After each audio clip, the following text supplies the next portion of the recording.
You can't think broke and expect God to bless you with abundance. That's like planting weeds and expecting roses to grow. If your mindset is small, your money will always match it. God doesn't bless limited thinking. He blesses limitless belief. Psalm 113 reminds us that God lifts the poor from the dust. Notice that. He doesn't say he leaves them there. He says he lifts them. But he can't lift someone who keeps clinging to the dust. You've got to release the old mindset to step into the new level. Most people pray for financial breakthrough, but their words contradict their faith. They say, I can't afford it. I'll never make it. Or people like me don't get rich. You can't speak defeat and expect victory to show up. The spiritual realm responds to words spoken in faith. Your mouth is a steering wheel. It drives your life toward your expectations. You've got to start declaring, I live in overflow, even when your wallet looks empty. You've got to say, God is funding my vision, even when your bank account says otherwise. Faith isn't denial, it's decision. You decide to believe what God said about you, not what the economy says about you. God doesn't bless broke thinking because broke thinking is rooted in fear. Fear says, what if I lose it? Faith says, watch how God multiplies it. Fear counts coins. Faith counts blessings. Fear focuses on lack. Faith focuses on promise. You've got to choose which side you're living on. Every time you shrink back, every time you settle for less, every time you play it safe, you tell heaven you're not ready for more. But when you expand your thinking, when you start dreaming again, planning again, believing again, heaven starts moving resources your way. God responds to big faith, not small imagination. Think about this. God owns it all. He's not intimidated by your vision board, your business plan, or your financial goals. The universe is not running short on supply. The shortage is in belief. People pray for miracles, but then they talk themselves out of it by lunchtime. They start with faith in the morning and finish with doubt by dinner. That's broke thinking disguised as realism. You've got to stay consistent. You've got to keep your faith activated even when results haven't shown up yet, because in the kingdom, belief comes before the breakthrough. When you change your mindset, your money will follow. That's why the first miracle happens in your thoughts, not in your wallet. Start thinking like a steward of abundance, not a survivor of lack. You're not here to get by. You're here to multiply. You're not waiting for a paycheck. You're waiting for a promise. And that promise says God will lift you, seat you with princes, and place you in influence. But you can't sit with royalty if your mind is still in poverty. Royalty doesn't worry about running out. Royalty understands that supply follows authority, and you have divine authority. So how do you shift from broke thinking to blessed thinking? You start by aligning your speech with your belief. Speak what you seek until you see what you said.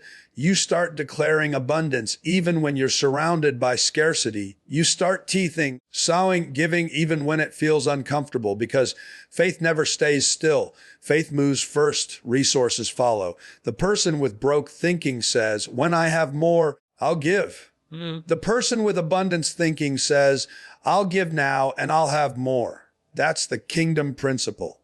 That's the mindset that attracts overflow. God doesn't bless broke thinking because it limits what he wants to release. He's not withholding, he's waiting for you to think bigger, speak bolder, and act stronger. You can't pour a river into a teaspoon, and you can't pour heaven's abundance into a small mind. Enlarge your faith. Dream at a divine scale. Believe that God can do more in one moment of favor than a lifetime of hustle. Your thinking determines your territory. When your vision grows, your provision grows. When your belief expands, your blessings expand. When your mind shifts from survival to significance, that's when God releases the kind of money you can't spend out. Promotion doesn't come from people. It comes from God. Psalm 113 says he raises the poor from the dust and lifts the needy from the ash heap. That means the same God who formed the stars is the one who promotes positions and prospers you. No man, no system, no organization can determine your destiny. People might overlook you, delay you, even reject you. But when God decides to elevate you, nothing on earth can stop it. Too many people spend their lives chasing approval from others, hoping someone important will notice them. But favor from people is fragile. Favor from God is forever. When you understand that you stop auditioning for human validation and start walking in divine confidence. You might be working in a job where no one sees your value. You might feel invisible in a world full of noise. But the secret to promotion isn't being noticed by the crowd. It's being recognized by heaven. God sees every seed you've planted, every late night you've worked, every prayer you've whispered when no one else was watching. While others are trying to climb ladders built by men, you're being lifted by the hand of God. His lift is permanent. Man's ladder can be pulled away, but when God elevates you, no one can demote you. That's why you can't afford to chase people. You don't need to beg for doors to open when you serve the one who created the doors. God doesn't need permission to bless you. He doesn't wait for others to agree with his plan for your life. The same way he spoke light into existence, he can speak opportunity into your path. Stop shrinking to fit into spaces that weren't designed for your calling. Stop settling for positions that are beneath your purpose. When God raises you, he seats you among princes. That's a seat of influence, authority, and legacy.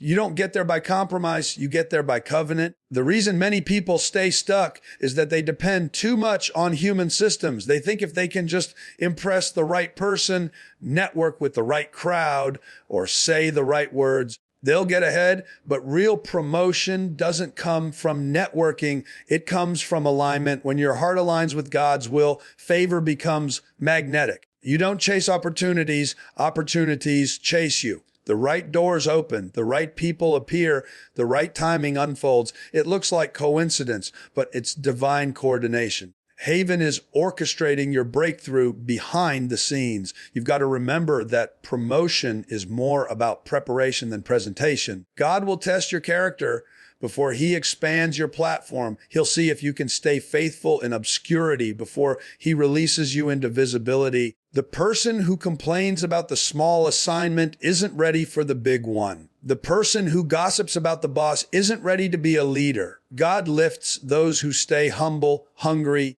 and honorable. That's why Psalm 113 says he lifts the needy, not the prideful. He raises those who depend on him, not those who think they can do it without him. So if it feels like nothing is happening, don't panic. You might be in your hidden season, but that's where the foundation for promotion is built. Every delay is development. Every quiet season is a classroom. God is preparing you for a level where your skills, your faith, and your integrity can handle the weight of favor. He's not just promoting you for comfort. He's promoting you for purpose. And when the time is right, the same people who ignored you will have to witness your elevation.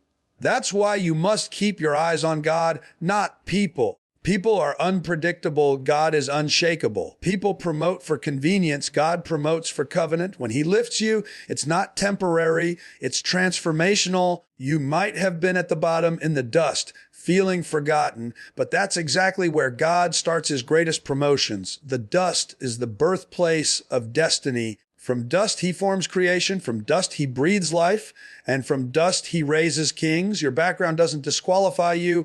It qualifies you to display the power of his grace. So while others hustle for status, you stand in faith. While others chase connections, you chase purpose. Because when God decides it's time, he doesn't ask for anyone's vote. He just lifts you, seats you, and secures you where you belong. Prosperity is not about greed. It's about purpose. Money itself has no moral value. It simply magnifies the heart of the person who holds it. When Psalm 113 says that God lifts the poor from the dust and seats them with princes, it isn't just talking about status. It's talking about stewardship. God promotes not to inflate egos, but to expand impact. He wants his people positioned where their resources, influence, and faith can shape the world. The problem is that too many people have been taught to fear money, to think of it as something worldly or dangerous. But the truth is, money is a tool in the hands of the righteous. When you understand purpose, you'll never apologize for prosperity. God never blesses you just so you can build a bigger house. He blesses you so you can build his kingdom. You are meant to be a distribution center for divine resources. Every dollar that flows to you should have an assignment attached to it. a mission, a reason, a destination. The world doesn't need more consumers. It needs more kingdom investors, people who see wealth as a way to fund dreams, feed families, and fuel faith. That's why prosperity is purpose. The moment you understand that your provision is connected to your calling, everything changes. You stop chasing money and money starts chasing you. Think about this. God doesn't have a shortage of anything. He's not sitting in heaven rationing out blessings. The same God who painted galaxies and fills oceans with life is not intimidated by your financial goals. What he looks for is a heart he can trust. If he can get it through you, he'll get it to you. But if greed is the motive, the flow stops. The person who hoards loses what they try to protect. But the person who gives multiplies what they release. That's a spiritual law. Prosperity follows purpose because purpose guarantees movement. Money moves toward motion and purpose is always moving toward impact. There's a major difference between wanting money and being ready for it. Wanting it can come from insecurity, ego, or fear. Being ready for it comes from clarity, stewardship, and vision. God blesses prepared vessels. He doesn't pour oil into empty excuses. He pours into willing hands. The reason some people never experience overflow is because they keep asking for more without managing what they already have. If you're faithful with a little, he'll trust you with a lot. That's the testing ground of prosperity. It's not about how much you make. It's about how well you manage what you've been given. Purpose-driven prosperity doesn't mean you live small. It means you live intentional. You build wealth not to flaunt it, but to serve with it. You start businesses that employ others. You invest in ideas that uplift communities. You create systems that solve problems. That's what divine abundance looks like. When you understand your money has a mission, you no longer fear success. You stop feeling guilty for winning because you know every victory funds a vision. God doesn't want his children begging for what he already paid for. He wants you thriving, creating, and leading because your prosperity is a testimony of his power. Money in the hands of the righteous multiplies miracles. Think of Joseph in Egypt. He managed the wealth of a nation not for self-gain, but for survival of generations. Think of Solomon. His wisdom attracted wealth, but his purpose was to lead with divine insight. When you align your wealth with your assignment, you step into a flow that cannot be stopped. That's why prosperity isn't greed. It's gratitude. You're telling God, I'm ready to manage what you've entrusted to me. You recognize that money isn't the goal. It's the gear that moves the vision forward. When you shift from greed to purpose, you attract divine backing. God supports what aligns with his heart. When your business, your career, or your investments become platforms to bless others, heaven partners with you. You stop striving and start flowing. You begin to see opportunities appear, doors open, partnerships form, and resources multiply. That's not luck. That's kingdom economy. God funds purpose. And when you live with that understanding, you become unstoppable. You stop asking, how much can I make? And start asking, how much can I impact? That's when prosperity starts chasing you, overtaking you, and expanding through you. God never called you to live an average life. Psalm 113 shows a pattern of divine promotion from the dust to royalty, from lack to abundance, from obscurity to influence. That's not a story of survival. It's a story of overflow. God doesn't bless halfway. He's not in the business of doing just enough to keep you comfortable. He's in the business of exceeding expectations. Overflow is his signature. But too many people settle for average because they've been trained to believe that just getting by is good enough. They say things like, as long as my bills are paid, or at least I have something. That's not gratitude. That's limitation disguised as humility. Gratitude celebrates what you have, but faith demands more. When you understand who your God is, you realize average doesn't honor him. He's the God who turns water into wine, who multiplies loaves and fish, who fills nets until they almost break. He's extravagant, not wasteful. He's generous, not cautious. When he moves in overflow. You can't serve a limitless God and live a limited life. You can't keep thinking small and expect heaven to pour out big. Average is an insult to a God who calls himself El Shaddai, the God of more than enough. He doesn't want you living paycheck to paycheck, emotionally drained, spiritually dry, or creatively stuck. He wants you living in a rhythm of overflow where blessings come faster than you can count them. Overflow is not just about money. It's about mindset. It's a state of spiritual abundance where you believe that increase is your normal condition. Overflow means your cup isn't just full, it's running over. It means your peace multiplies, your ideas expand, your opportunities stack up. The problem is that average thinking kills overflow before it ever begins. Average says, that's impossible. Overflow says, watch God do it. Average waits for proof. Overflow moves on promise. Average operates in fear. Overflow flows in faith. Every time you settle for less, you shrink your capacity for more. God will only fill what you're willing to make room for. If your expectations are small, your experience will match it. You've got to raise your standards if you want to experience supernatural supply. Stop asking for enough to survive and start asking for enough to impact. You're not called to be a consumer. You're called to be a conduit. Overflow isn't so you can hoard it, so you can pour out. When your cup overflows, the people around you get blessed.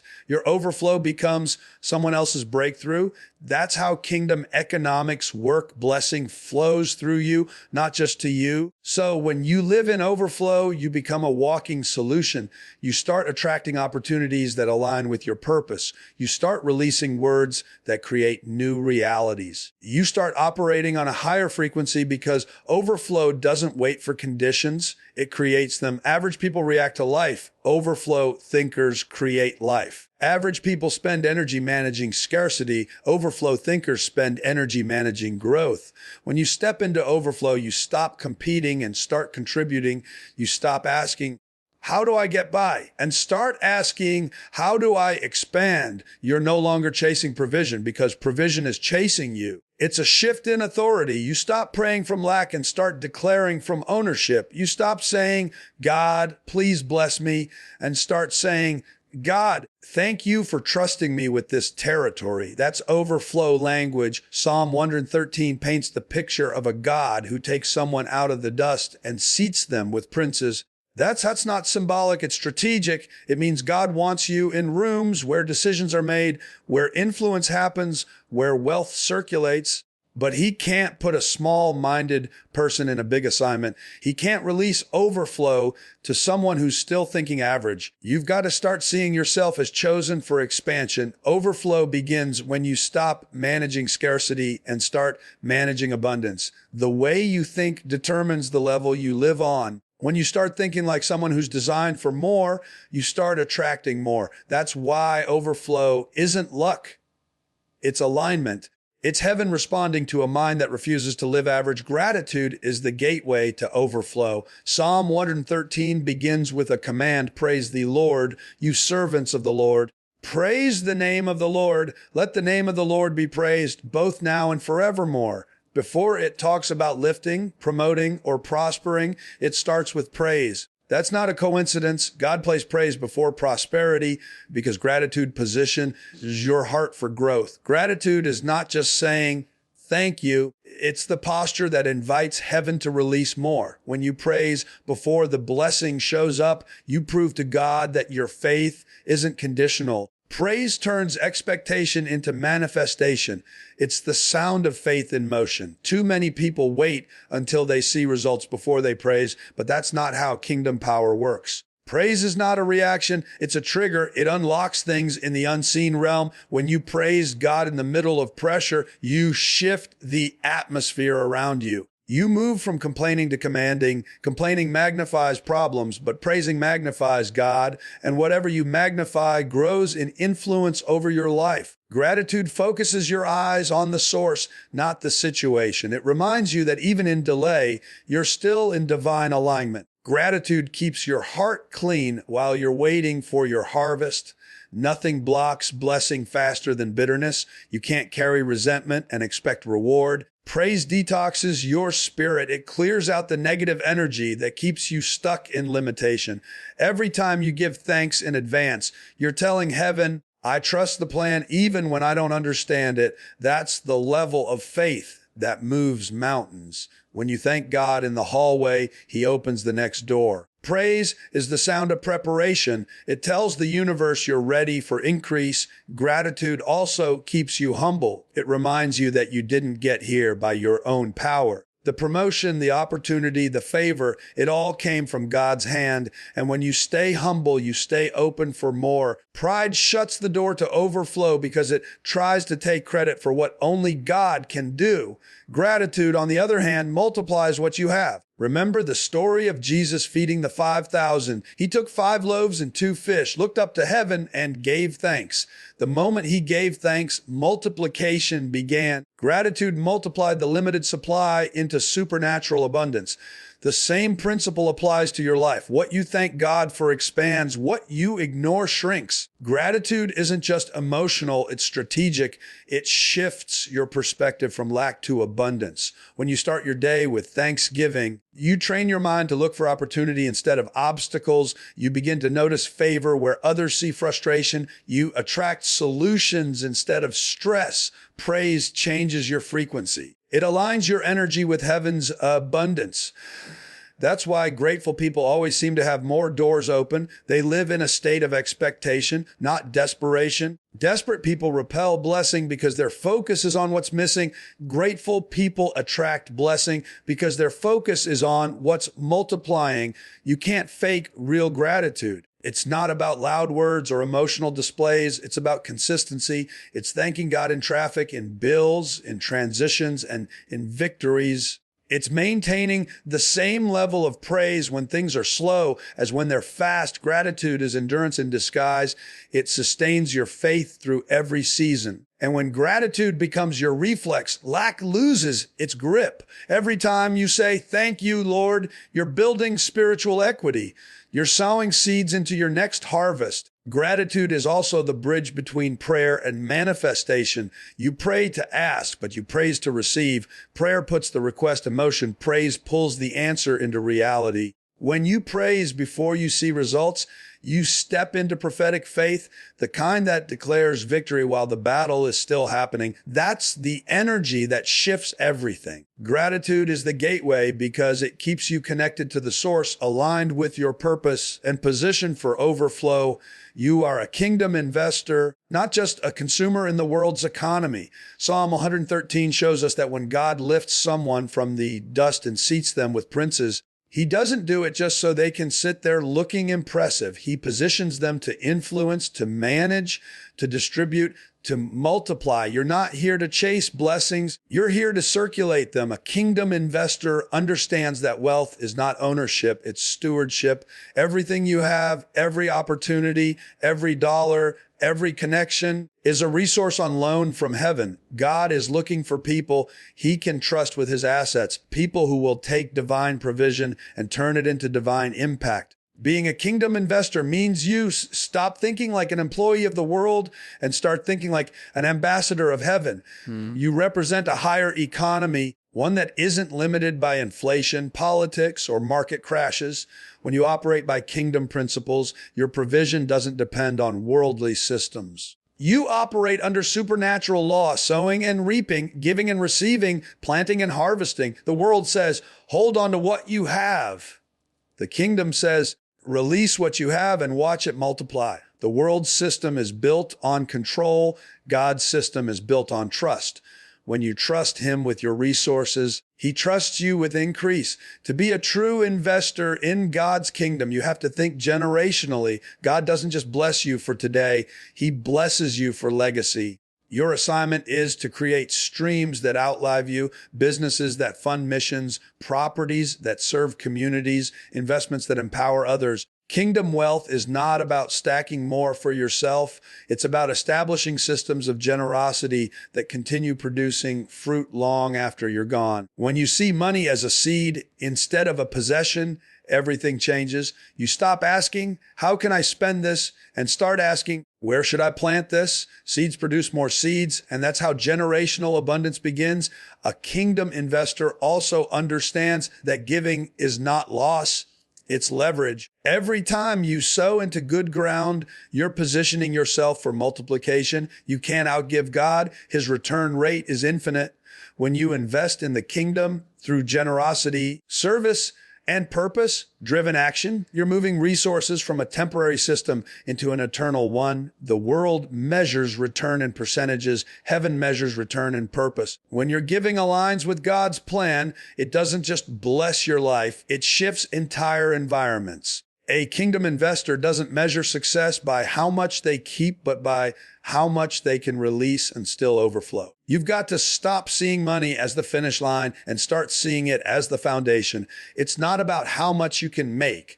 It's about how much you can manage for God's glory. The moment you start handling money with mission, money starts handling itself. You attract ideas, opportunities, and partnerships because heaven knows it can trust you. God will not invest in someone who only thinks about themselves, but he will overflow someone who thinks like a vessel. The moment your mindset becomes through me, not to me, the supply never stops because the kingdom operates like a river, not a reservoir. If you block the flow, it dries up. If you keep it moving, it multiplies. Being a kingdom investor also means living with excellence. You don't cut corners, you don't operate in mediocrity, and you don't make excuses. You bring your best because you represent the king.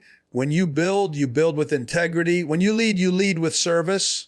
When you earn with purpose. That's what attracts supernatural favor. Heaven partners with excellence. The more intentional you become about managing what you have, the more heaven entrusts you with. God doesn't promote laziness or greed. He promotes vision and faithfulness. A kingdom investor doesn't panic when the world's economy shakes. They know their supply doesn't come from salaries, clients, or contracts. It comes from the king. While others worry, you sow. While others hoard, you give. While others chase survival, you build systems for significance. You live as a vessel of divine circulation, knowing that your provision is tied to your obedience, not the market. And when you live that way, when your faith and finances align with heaven's flow, God begins to release resources that go beyond logic, favor that outruns effort, and abundance that never stops increasing.